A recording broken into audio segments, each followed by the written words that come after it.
Friends, welcome back to the show. Today, I have a guest who's back on the show, my man, Mark Grodvic.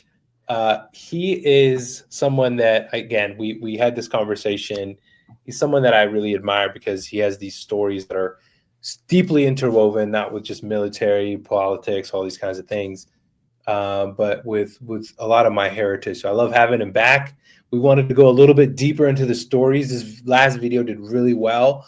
There was a lot of you who were sort of interested in watching and listening to Mark tell those sort of deeper stories that were, again, they kind of pushed the boundaries away from the political stuff and really were sharing stories about how Iraqi forces and military forces were sort of teaming up, and there's a lot of that. It's really good stuff. So I wanted to have him back on to come tell us a little bit more and talk about how well his book is doing. There's Veterans Day coming up, so I want to talk about that a little bit.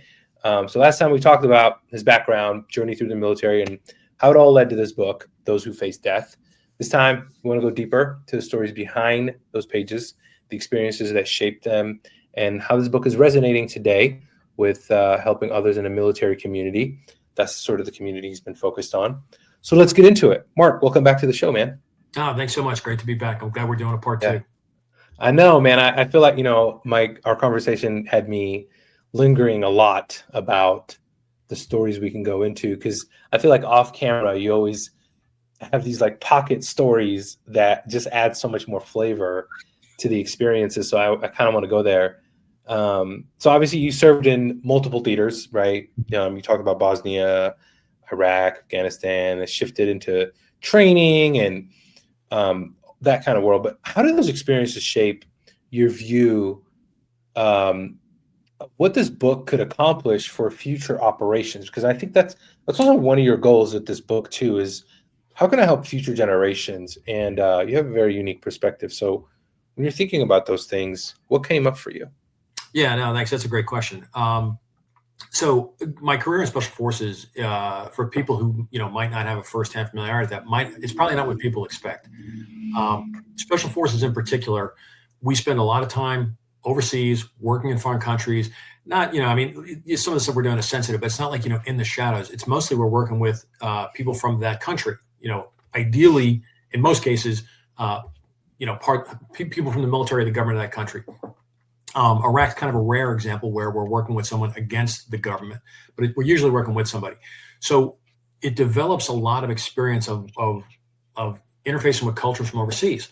And as you and I have talked about it before, that's a fundamental to Special Forces, that you have to have cultural curiosity and an intellectual sense that you're curious about other cultures, and you find it fascinating. You don't find it as something that's completely different. You want to learn. So I actually have a handful of friends that work in places like the State Department, international schools of national security, like Fletcher's and things like that. And I'm talking with a lot of them because I think the book portrays, as you and I have discussed, the complexity of, I'll say, the real world. It's never as simple as we might think as we're growing up. And this is obviously a very complex, this was a particularly complex environment.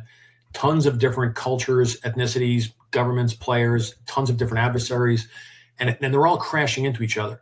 And that's a super challenging environment to work in. It's challenging to work in. It's even more challenging to be effective in it, to not let it just continuously beat you down. So I think the book portrays a snapshot for, I'll say, someone who's younger in international relations, national security matters, or just trying to understand the world order. And so I'm actually, like I said, working with a handful of different folks to get past just the military audience. It's valuable for the military audience as well, very valuable for the military audience. But there's a lot of value for U.S. government agencies, diplomatic and international security roles, and people in that sense, because it is hard to get experience without living it for years. So hopefully this gets somebody like a compressed amount of experience as if it was one of their own memories. Yeah, that's really powerful. I think throughout your book, like you stated a lot of things, but like one around how many veterans, and I've heard you talk about this too, struggle with how to translate their combat experiences into civilian or leadership roles. So again, kind of beyond the military community, what kind of feedback from readers in the military veteran community told you about how your book is helping them in that transition, right? Because I've talked to a few military people, and there's this like very interesting gap, right? Coming out of the military, kind of entering back into the civilian world, that, people have to sit with very deep experiences and, have to process through them. But then, like, when they kind of get back on their feet and kind of go back into the world and, try to find themselves in leadership roles, how have you navigated that, and how can someone else navigate through that? Yeah, it's a good question. When someone leaves the military, particularly after, say, a 20-year or more career, there's multiple paths they can go. A lot of people just disengage from it and they go do something completely different, which is great. A lot of people stick supporting the military and the government, some degree, like I've done in some other capacity, and then others they still or they serve in a more direct role, and I'll explain that in a second. But in either case, the characteristics you develop in the military still translate over. Like you're a hard worker, you're dedicated, you strive to focus on something that gives you purpose, like a mission. And a lot of folks I do know, they do struggle with, they don't find that necessarily in, let me put it this way. Let's say these are real examples. Someone leaves the military and there's no shortage of people saying, hey, come work for us. And, there are offers of, I'll say, pretty good money in some things, but without the same degree of purpose. And I had an experience like that where I worked in a job for a few years. It was a great job, great people. It was very, very good money, but it wasn't as satisfying. I personally wasn't feeling a degree of satisfaction. And I've learned as I've gotten older, that was the more important aspect for me, if you have enough money to live. So that's the challenge is finding the correct balance of doing something you enjoy, something you find valuable, you feel it has value and purpose, but then it also pays a good living for you and your family. Sure. That's really the challenge. Slightly different to your question. Since you and I spoke last time, which was a few weeks ago, I've had several veterans reach out to me. And the theme that a few of them have said was, hey, I served in Iraq, similar to the areas I talk about in the book, and I never really understood X, Y, or Z. I didn't understand what we were doing. I didn't understand the larger context. And it was one person I was talking to, it's been 20 years since she served. And her point was, this has been bothering me and I felt incomplete. And your book really helped me make sense of what I did as a younger person 20 years ago. So there's two parts to that. One, I'm really glad that I can provide that for readers, that kind of niche of readers that have that experience. But two, it speaks to, as you said, the military is a great experience, but there are aspects of it that we drag things with us that are traumatic, and they're difficult to deal with. And it's interesting because talking to this person, it's been 21 years for her. And, it was like we were talking about it yesterday. Like the questions that she had were still lingering in her. And, we really enjoyed talking because we had such a common thread of things we've experienced. So what I just explained, the good and the bad, is exactly that. There's a good side and a bad side to it. The strive for purpose and value is really a good characteristic that can drive us. But if you had an experience, particularly say in combat, where things may not have gone well, like you may have been, it wasn't clear what you were doing or why we were doing it, which happens sometimes, unfortunately. Those unanswered questions can stick with a person, for 20 plus years, and still cause a degree of trauma.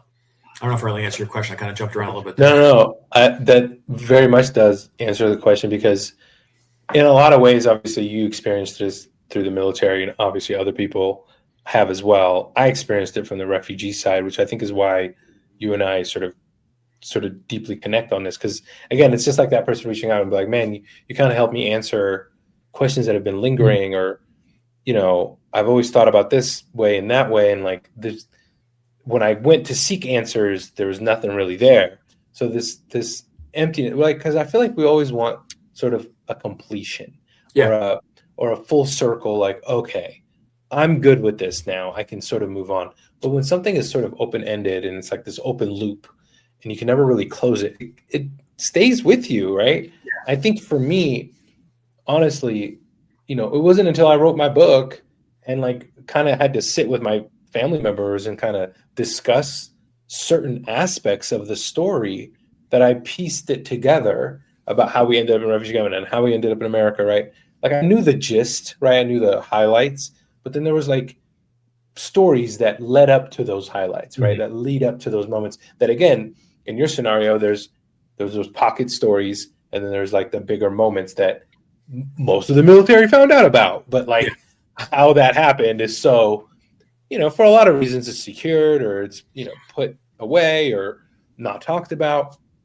And this is what's interesting about your book is that, you kind of position as if like it's sort of a missing chapter in the history realm. And so when you go back and read it, you're like, oh my God, this fills so many of those voids and those questions that I've had. So I love that. But then also that helps you transition, right? Because I think, for me, it was like therapy, it was writing my book, it was like really discussing these things and kind of getting out in the open about it for me to kind of cope with it and deal with it and sort of settle my curiosity with it. And then I could sort of move on with my life, right? In a way that now I embrace that as opposed to like have this weird lingering trauma that I'm kind of always carrying. So I think to some degree, obviously there's a lot of military people that I've met, and they have very distinct feelings about everything that's happened in the Middle East, of course, but they always seem to have this like back of their head, like lingering set of questions, which which is what I want to allude to in coming back to how do I get back into normal life? You make me smile when you were saying some of that because I can't remember if we talked about it last time we were doing this.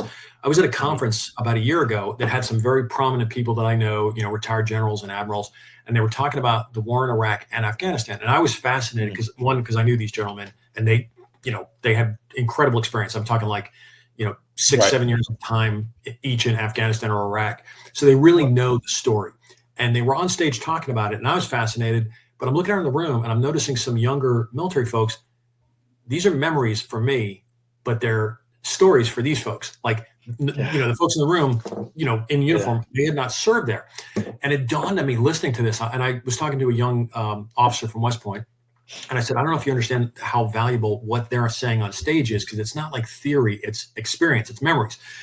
And I said to myself, it's been 20 years and we are just starting to get to a point where we can have a conversation about what happened, the good and the bad. Because there's so much emotion tied to it. And, from my experience as a younger man, Vietnam was the same issue that, in the 80s, when I was a teenager to young 20s, let's say, every TV show was about a Vietnam veteran. Every, movie had the star was a Vietnam veteran. So suddenly there was this fascination with Vietnam in the 80s. It took about 15 to 20 years for us to start to come to grips and talk about it without crazy emotion clouding our discussion. We're at the same place right now.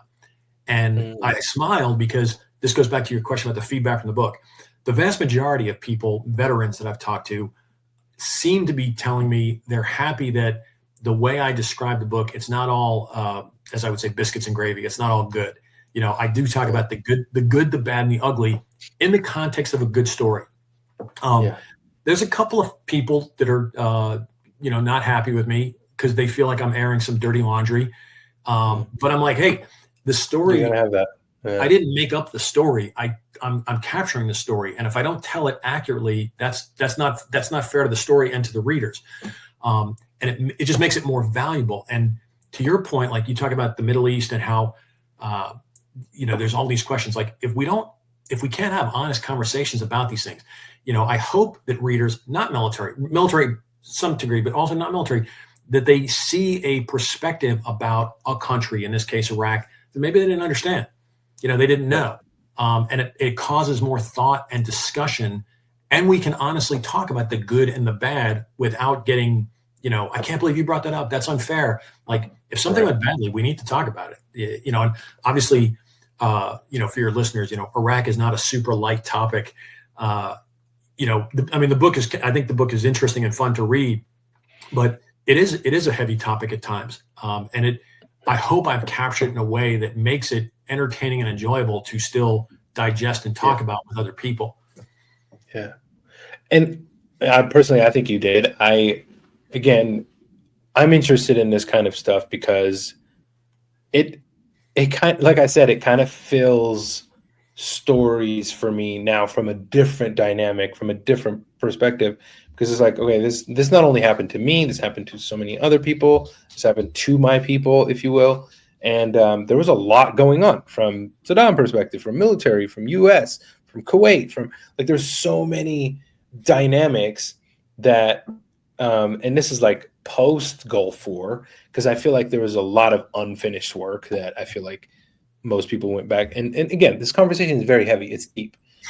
But again, it's one of those things that you're like, I'm just trying to fill in. This is a story that happened. Yeah. And these are the people and these are the characters that played a role here that we're just kind of revealing so that we can have a more full discussion on this, right? Because you can't neglect that part or those parts or those people.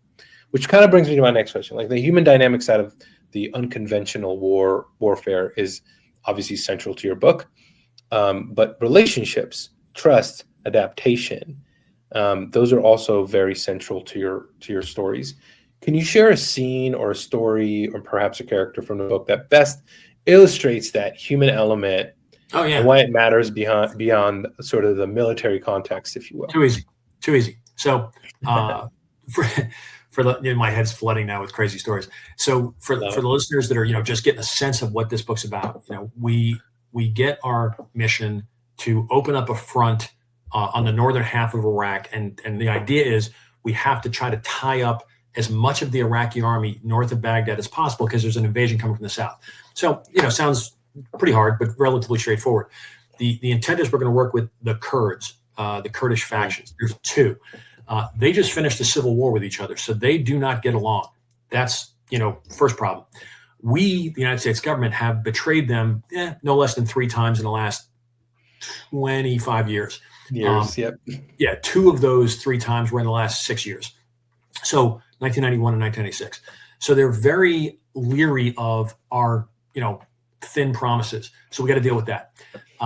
In my sector, we're told that another problem we have is, hey, as much as they would like to fight the Iraqi army, there's this Islamic extremist group that are fanatics, and they happen to be tied with Al-Qaeda, and they are in the mountainous territory along the Iranian border. And we would need to deal with them before we can adjust the Kurdish forces to go fight the Iraqis. So that's like problem number 3. And then all of it is also hinged on, we do not, because it's secret, we don't know when the invasion is. So when I get into Iraq, I have no, if you just heard the tasks I have and you're like, oh my gosh, that's ridiculous. It is. I have no idea how fast I need to conduct them, because if I don't conduct them fast enough to be of value to prevent Saddam from maneuvering his army south, it's all for nothing. So that's my challenge. Very, very difficult. And when the book has, tons of other crazy problems, like Turkey changes their mind and doesn't let us launch from Turkey, which all of our equipment is in Turkey. So we eventually get a handful of people like myself on the ground. This is before the war starts. And it would appear we are failing in all of our promises yet again. And you got to, you're dealing with a human being, the Kurdish leaders we're dealing with, that, I didn't want this to fail, but it seems like we're on a trajectory where our promises are not going to be fulfilled. The men and equipment I said would come and help you are not coming.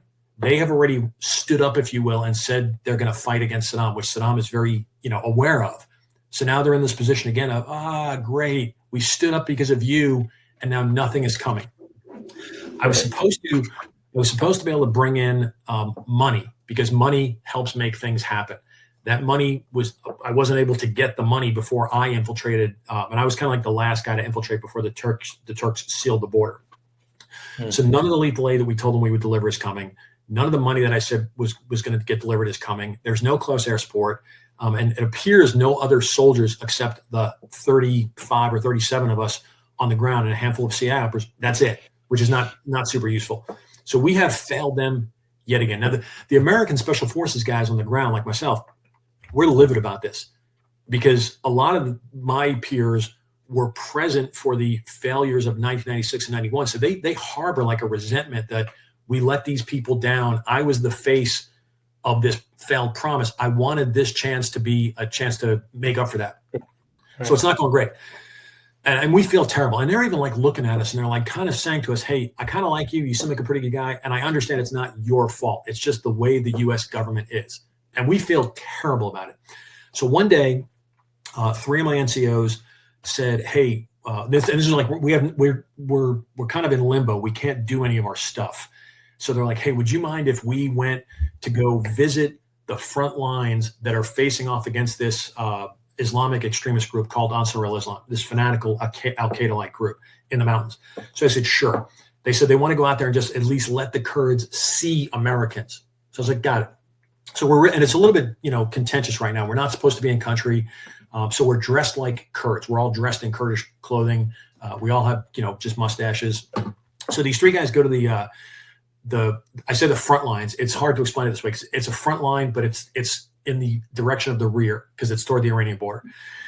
So they go out there and they spend the day. And when they come back that afternoon, I remember the look on their face. They're like, okay, don't get upset. And I was like, what happened? And they're like, everybody's okay. And I'm like, I can see they're okay because I'm looking at all 3 of them. But they explained this story where the Kurdish positions get harassed by enemy fire every day because the enemy's on high ground. So they were looking at the mortar systems that the Kurdish soldiers had. And it was typical to guerrilla forces. It was very ad hoc. Like it was like a Russian mortar tube with a Chinese gun sight hose clamped to it, and it was Iranian ammunition. And if for the listeners that may not understand, you're not supposed to mix those 3 kinds of components from 3 countries. That's not the way it's supposed to work. But they were out there, and coincidentally, they were all weapons experts. And, they can see the enemy, and they said to the Kurdish guys, hey, would you mind if we shoot at that enemy gun position? And I think the Kurds looked at them like, you guys are nuts. They're going to shoot back. And because the Kurds generally treated mortars like, if you understand how a mortar works, like sort of a tube that you fired and you see where it lands and maybe you shift it left or right. To a trained gunner that's using the sights and can call commands, it's much more precise. So the Kurds said, hey, you crazy Americans, you want to shoot at that gun, have at it. So the Kurds all went to their bunkers and watched because they expected this was going to be entertaining. And the 3 Americans, did their gun crew drill and fired a round. And as expected, particularly given the state of the mismatched equipment and old ammunition, the round landed off, let's say 75 meters to the left. So a second later, the enemy fired back, and their round landed off as the first, second, and third rounds usually do, and you adjust. So the enemy round landed. The Americans, though, didn't run for the bunkers. They stood, their position, and they continued to call the commands, and call for the adjustments, and then hang the round, as we say, and the round gets fired. And the second round was closer. It's not hit, it's still off, but closer. A second later, a second enemy round comes in, and that round is also closer. So we're now in this gun battle or this duel with the enemy gun. Well, the third round fired by the American guys hit its target and destroyed the opposing enemy crew faster than they could adjust and hit the American crew. Now, keep in mind, keep in mind, this gun has been harassing this position for probably the better part of 6 months, every day. The Kurds just watched these 3 crazy Americans stand their ground under fire and demonstrate a degree of proficiency that was beyond what they understood. So they immediately saw, wow, the Americans are actually, like warriors, pretty brave, which counts for rapport a lot. But they also saw that they have technical knowledge and skill under fire that's impressive. Now, so when these guys, they're apologizing to me like, hey, we didn't mean to, which is actually kind of a lie. They knew exactly what they were doing, but it went well.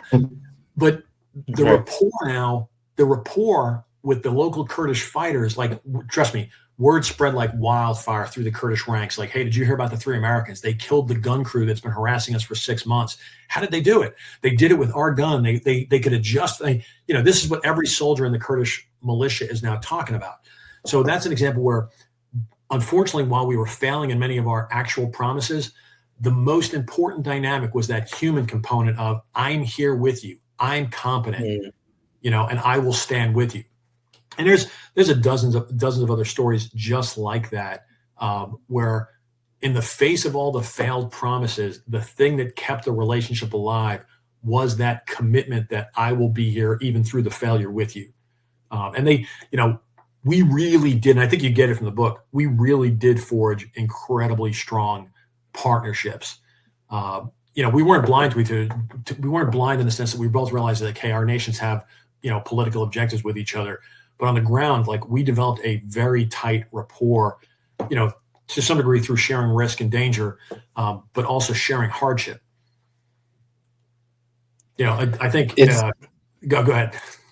No, I just, again, man, you're always, like, within these stories, you're always demonstrating that there's this, like, level of, we're trying to build not only rapport and stuff, but build trust. And it's a thin bridge that's been demolished a few times. Yeah. They've had to come out and sort of repair it in a way so that both parties can stand on it and utilize it to, commit to this operation, if you will, or mission. So I feel like, again, a lot of things people don't realize, like, what was happening in those times was that two groups of people were trying to figure out how to work together with, on top of all the things that have happened in the past that, again, weren't necessarily either party's choices, but it was just like grander political arena that we all have to kind of play under. And, that sets the stage for, well, now it's one-on-one. How do I, as a leader, build a relationship with this, leader that's kind of has seen a lot, and now they're putting their life on the line because, yet again, here we are trying to support and do this thing.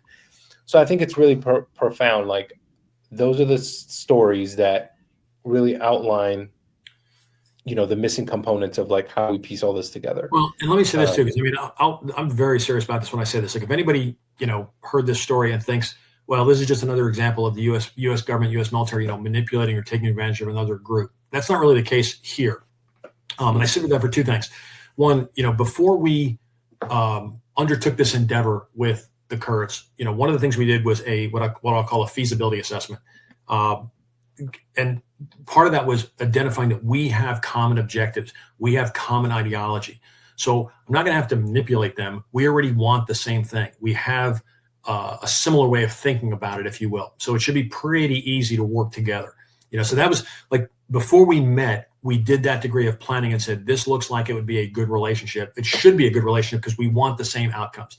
Now, we're going to have to negotiate later how we're going to do it, but that was the first underlying piece. So we're not going in to try to, like, take advantage of these people and make them, our surrogates that are going to do whatever we want. They're doing what they wanted to do, and we're helping them. And I think there was a degree of what you were just describing. It's like a degree of sincerity that they can sense on the ground, that I'm not here to just get what the U.S. wants and manipulate them to an outcome. We're both working as partners. We're not acting like employee, employer. We're acting like two partners with the same objectives, and we're respecting each other. That we both get we both get to weigh in on the decisions, and that's what they read in us that really made the relationship work. Yeah, it's so powerful, and there's, like, many examples of this throughout your book. And again, these characters that kind of come in and out of the play, if you will, where you guys had to display a level of sincerity for the work at hand, whether it became money or military equipment or just being there, being present, and showing, like, hey, we're really committed. We're literally putting our lives on the line here.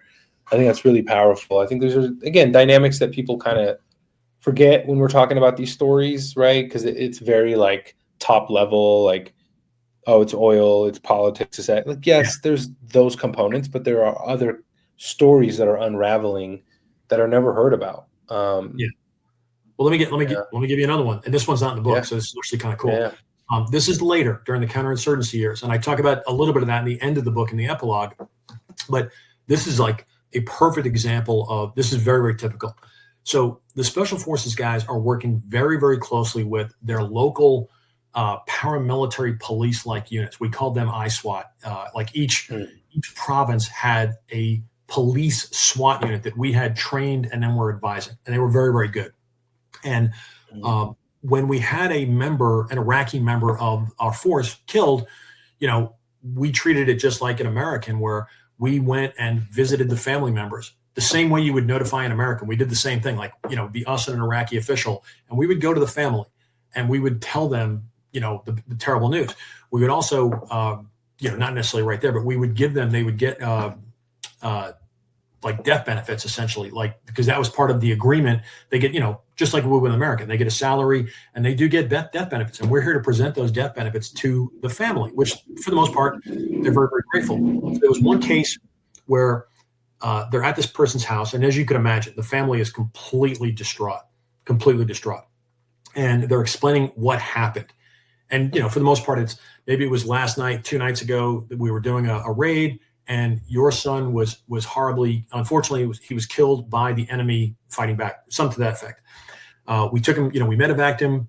We tried to save his life, but unfortunately, we were not able to do that.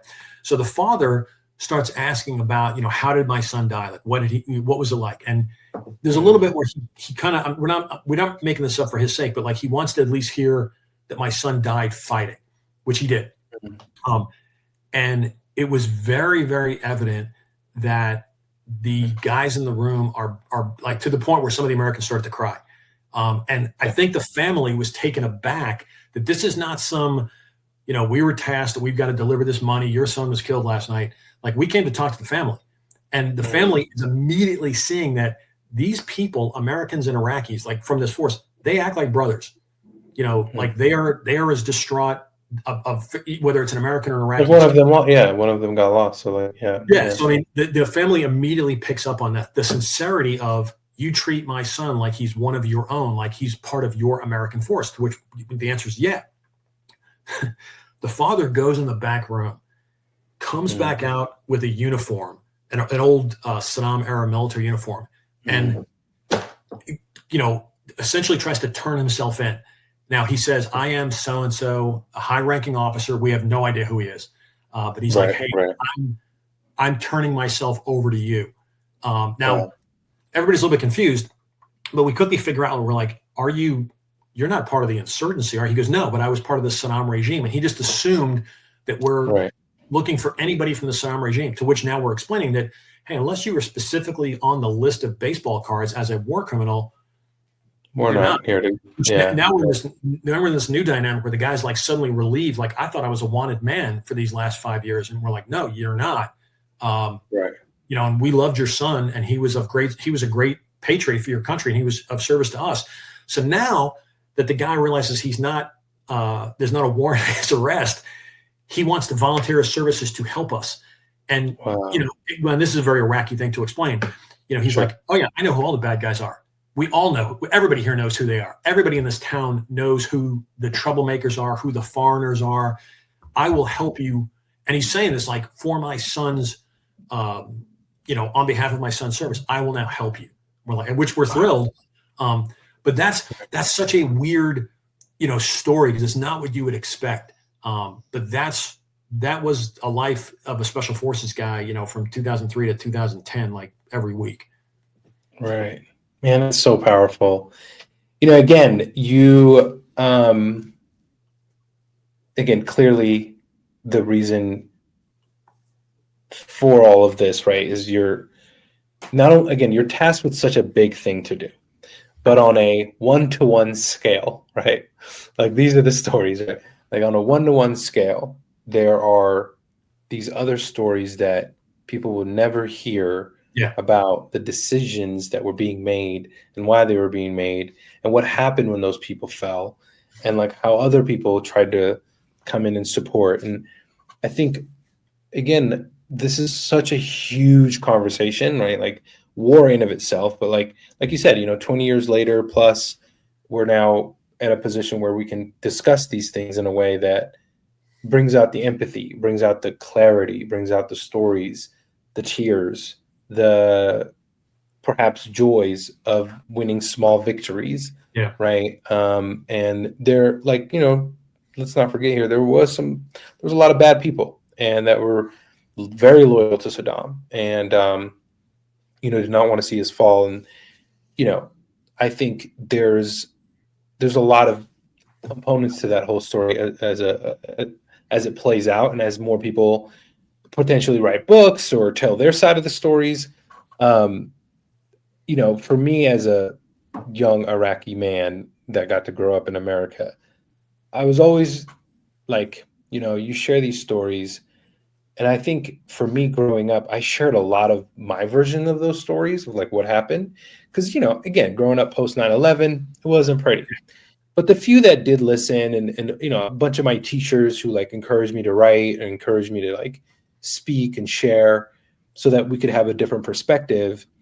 And to a degree, I mean, like I had my, like, I always share this story, like my 10th grade teacher, my writing teacher, I was like, I'm not a good writer or whatever. She's like, no, just tell your story. Like, just share it. And so I wrote I wrote my story, whatever. And then this was a writing class, so we don't speak or anything.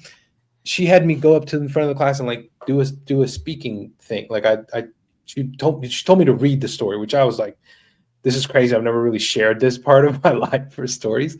But I wasn't talking about the war and stuff. I was just talking about like how my mom like cooked for us in that little tent in the refugee camp, how my dad did the paintings and stuff, right? Like how what I experienced wasn't extremism, wasn't now we're going to go kill these people. It was more like we're trying to survive this horrific set of circumstances. And like, how did we survive? Because it was still kind of, like looking back, even now I'm 40, looking back, I'm like, how the fuck did we survive? Like it's still like, I know exactly how, but I'm like, how? Yeah. Like, that's crazy, and again, when I hear these sort of combat stories or one-to-one stories is what I like to call them, is that it really brings such context to human dynamic of like, there's all this smoke happening all around you, and there's all this stuff and conversations, but then here's a moment of like empathy, here's a moment of surrender and acceptance and love and compassion and mercy, if you will, right? And then there's obviously the opposite of all of those things. So I guess when I was growing up here, and when I meet people like you, because there's so many amazing people that I've met that were in the military, and when they kind of like when we get to talking and I tell them my side of the story, there's just like bridge that builds, and there's just like this bond, and it's like, there's some people, even some of my friends, like, how are you friends with this military guy like that was like in Iraq, and I'm like, I mean, he wasn't necessarily like armed to the teeth to go kill my people. Like, he was doing his job, just like I'm sure people on the other side were doing their job, and everybody believes they're right. But I think there needs to be a conversation, though. There needs to be a bridge, because where is the bridge going to be built? Yeah. Right. Like, I can't carry hate and animosity and whatever, because that's going to get passed down. I got to carry some sort of peace and some sort of understanding. So again, like when you share these stories, especially with me, like you and I off camera, like we've talked a lot about this stuff.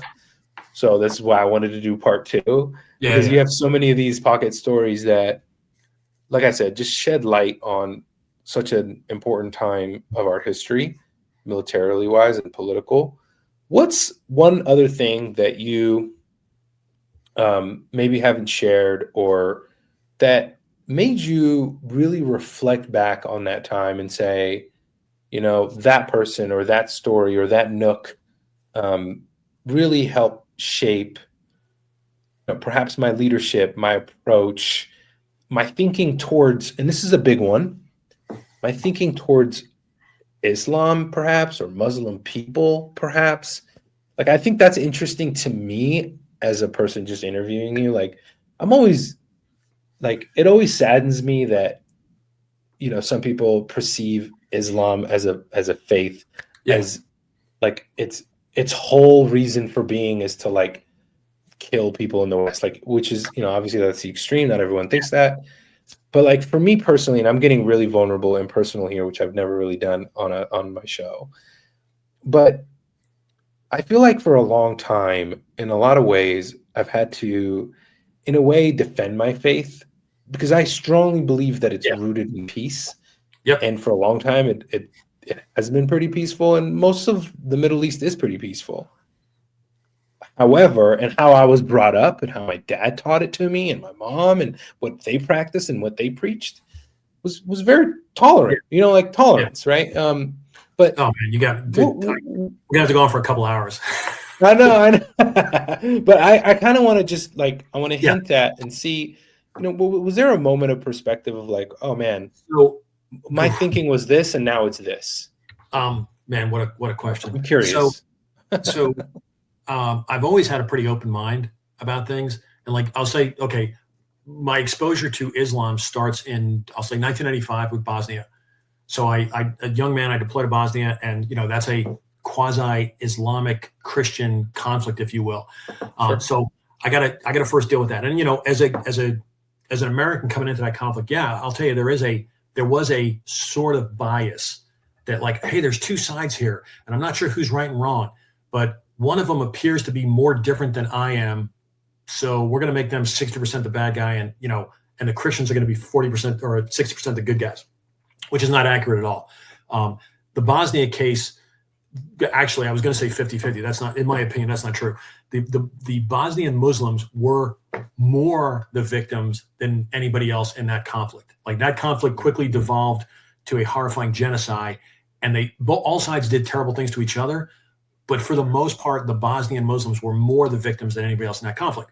So that's the first shaping event in my perspective. And I'm on the ground, so I'm seeing that. I spent a lot of time in Sarajevo, which is such a fantastic city, and it's predominantly Muslim, European Muslim. So fast forward, post 9/11, I find out I'm going to Iraq. I have an open mind about Islam. I don't have any preconceived negative notions about it, but I do want to get smarter about it. So I distinctly remember reading a book called The 5 Pillars of Islam to just help me understand the Islamic perspective. And for your listeners, again, that maybe they don't know this, Islam is a fantastic religion. In the same regard that I'll say Christianity is a fantastic religion if you follow it. Unfortunately, all of our religions have what I'm going to call zealots, or people that interpret it their own way. Got it. Right. So, the ones you see on the news, that make the news for Islam, the terrorist from last month. Yes, he is in fact Muslim, and he's a bad guy, but he does not represent Islam correctly. If you understand the tenets of Islam, it's remarkably beautiful. Now, if somebody thinks, well, you're just saying that. No, I'm not. Historically, Islam has been an incredibly tolerant religion. Islam has always cherished other religions. Until, I don't know, when I say recently, I mean in the last 100 years, there had always been a Jewish protected community inside Iraq. And there's a protected Christian community too. If you go back to the Crusades, which a lot of Americans, and I'm a middle-aged Crusades sort of history buff. And I actually find like Saladin is one of my all-time favorite historical characters because he's just really, really interesting. When Saladin, the Muslim leader, if you will, retook Jerusalem, he made a very specific point to not hurt any of the Jewish or Christian occupants and create a multi-religious city, which was not what happened to the Muslims previously when the Christians took the city. So, the original tenets of Islam are very tolerant, very open-minded. Again, I mentioned the 5 pillars. One of the pillars is charity. Besides the fact that you're supposed to pray a certain amount of time, you're also supposed to do things charitable to the less fortunate, which is phenomenal. Like, that's such a beautiful notion. So having served alongside many of Islamic, soldiers, it's funny that we focus on the enemy says they're Islamic, so Islam is bad. And we're like, well, all the people we're with are also Islamic, and they're good. So that's what has shaped my thinking on the topic. And unfortunately, as the same thing you've experienced, as we got a little bit farther from 9/11, and anybody who looks sort of like you becomes suspicious, or there's something wrong with you, I had to it galvanized my extremist views the other way, that I feel a need to defend open-mindedness, other cultures, and other religions, and not let that inaccurate bias be perpetrated. So that's how it's kind of shaped my thinking. By the way, I could go off on it too. It's not a religious thing, but it's a historic thing about how Iraq is not the country people think it is. And how, again, if you're fascinated by religious history, if you're fascinated by medieval history, if you're fascinated by ancient history, Iraq is like one of the most amazing countries in the world. No, seriously, without question. Yeah, 100%. 100%. It's history. And I think you know this, and you probably appreciate it. I did make a point at the end of the book to kind of have a couple of paragraphs talking about how amazing of a country and people Iraq is. It's not just, which I really appreciate, by the way. No, but that's how I honestly feel. So anyway, the last thing on my soapbox soliloquy here I'll say is the issue of the Middle East is unstable. The Middle East is the hotbed of problems. I would submit, without getting too political, if it has problems, it's less because that's where Islam is and more like there's not a lot of problems in Kuwait or UAE, or Qatar, because their economy is so good. It's in the less fortunate areas that breed resentment and breeds a degree of revolutionary. It has little to do with religion. Religion is a great accelerant, like gas on a fire, but it's not from religion. It's from disenfranchisement, from poverty, from instability. And coincidentally, those areas, line up as, the Middle East. There's plenty of parts of the Middle East. There's plenty of parts of the Middle East where, I couldn't afford to live there by any stretch of the imagination. 100%. Yeah. They're super stable, and peaceful. Advanced and peaceful, very much. And safe. My God, the amount of safety, right? Yeah, and they're dedicated Muslims, so I don't understand. It doesn't make sense. Obviously, it's like everything else, right? Like there's places, and this is the way I explained it to people when I was growing up. I'm like, well, like we all heard about Compton. That's in America, right? Like we've all heard about how bad DC was. That's DC, you know what I mean? Like at some point, right? And I was like, that has nothing to do with Christianity. It has nothing to do with Judaism. It has nothing to do with, it's just people that are impoverished, unfortunately, relinquish themselves to unfortunate ways of living and so on and so forth, right? Like whether it's the system or whether it's the whatever. So my dad passed away about 10 years ago. And he was an immigrant from Croatia in the 50s. So, that experience also shapes a lot of my thinking as well. And he was, I'll say almost kind of cynical about this. I was asking him literally close to his death. I was asking him, we went to church as a kid every week, my entire upbringing, but I still wanted to pick his brain like, Dad, what exactly do you believe? And he wouldn't give me a clear answer. But I know one of the things he used to complain about, and this is his upbringing as a child living in Nazi-occupied, war-torn Europe. He's like, religion is the single most bad tool that man takes advantage of to do the terrible things he wants to do in the name of religion. And he had this like frustration with organized religion as it is the most abused tool in the name of the evil. True. And he meant that for all sides. Right. Out of love too. And I think, many of our fathers believe that too, because they're good men. They follow some sort of faith that leads them to good. And unfortunately, when we it's a hammer, I can build with it, I can destroy with it. And it just depends on your view and how you grew up and so many different things. But on that note, man, it's such a privilege having you on. Yeah, please. Come on. I was going to mention, just in case any listeners don't know this, because this goes back to I do enjoy talking about Islam.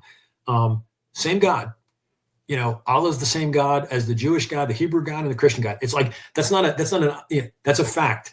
Like by all of our books, it's the same God.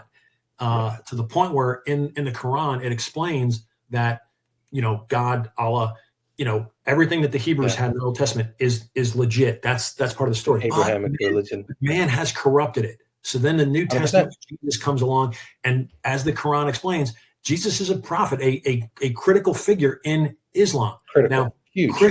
Christians might take some, issue with that as well. He's not just a prophet. Okay, that's fine. But historically, he is a legitimate character in Islam. And again, God says, hey, it seems like man is getting us a little bit confused. So I'm going to do this one more time with Muhammad. And I'm speaking from like a historical point. I find this fascinating that the point of the story is, okay, no more interpretation. Write this down. And God speaks to Muhammad literally.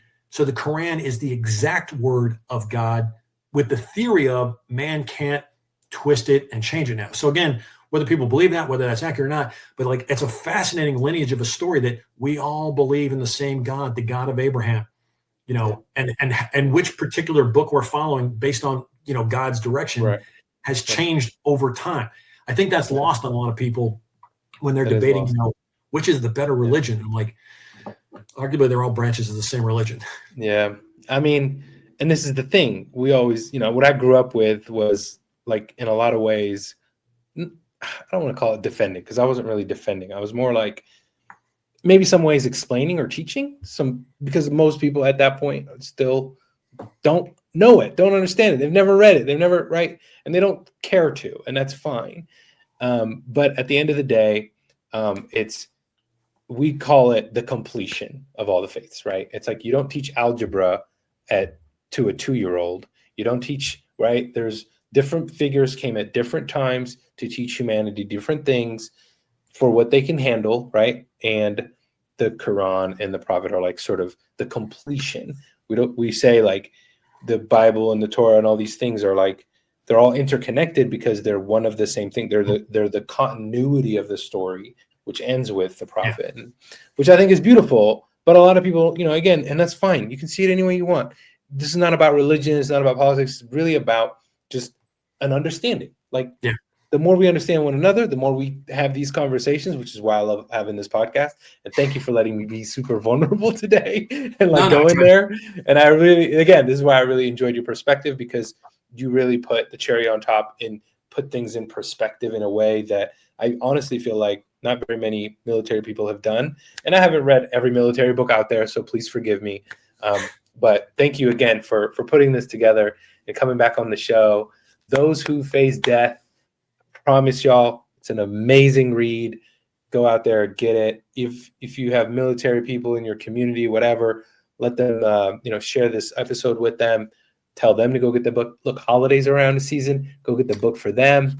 Maybe it'll help answer some of those questions. I don't know if we're going to get this out in the next in time, but today is Veterans Day, and I've got a promotion going on. Free e-copies on Amazon for the next 5 days till the 15th. If this happens to get out in time. I love it. Yeah, my goal is I'm going to try to get it out in the next couple of days. So thank you for sharing that. My man, Mark, good to see you as always, man. I feel like there's probably a part 3, but I will reach out to you and we'll coordinate that. Mark, thanks again for your work, your service, and this amazing book and coming back. Thanks so much, Usain. Appreciate you, brother. It's good to see you. You too.